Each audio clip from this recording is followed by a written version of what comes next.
കാരണമെന്ന് പറഞ്ഞാൽ അന്ത്യസമയം അടുക്കുമ്പോൾ ഞാനാണ് എന്ന് പറഞ്ഞും അന്ത്യസമയം അടുത്തു എന്നും പറഞ്ഞ് പലരും നിങ്ങളെ അടുക്കൽ വന്ന് തെറ്റിക്കും എന്ന്, നിങ്ങൾ തെറ്റിപ്പോകരുത് എന്ന് അവരെ അനുഗമിക്കരുത് എന്ന് പറയുകയാണ്. പ്രിയ ദൈവമക്കളെ, നാം എങ്ങനെ അത് മനസ്സിലാക്കും എന്ന് വിചാരിച്ചാൽ, ദൈവം നമ്മൾ ബൈബിൾ വായിക്കുമ്പോൾ യേശുക്രിസ്തു എന്ന് വരുമ്പോൾ അതിൻ്റെതായ ഒരു കാഹളധ്വനി നമുക്ക് കേൾക്കും. അല്ലാതെ കാഹളധ്വനി കേൾക്കും പല മാറ്റങ്ങളും ഈ ഭൂമിയിലുണ്ടാകും. തൻ്റെ രക്തം കൊണ്ട് വീണ്ടെടുക്കപ്പെട്ട ഓരോരുത്തരും യേശുവിൻ്റെ ശബ്ദം കേൾക്കുകയും ആ ഒരു മാറ്റം അറിയുകയും ചെയ്യും.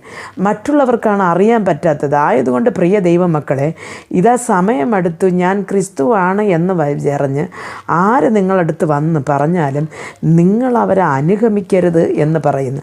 ഇന്ന് നമുക്ക്